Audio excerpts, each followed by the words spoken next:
18.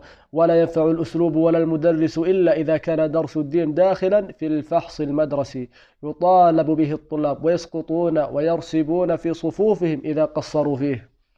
19. يا سادة، نحن نقول ونعيد ونكرر أن الإسلام دين ودنيا، أن الإسلام دين ودنيا، الإسلام عقيدة وشريعة، الإسلام علم وسلوك. 20.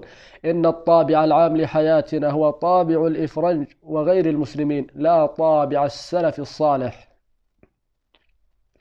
21. الإسلام يجعل الحكمة ضالة المؤمن، ويأمرنا أن نأخذ النافع المفيد، وأن نكون أعلم الأمم وأقوى الأمم.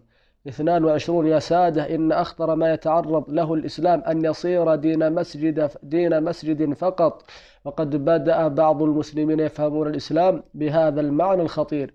23. أحاديث النبي صلى الله عليه وسلم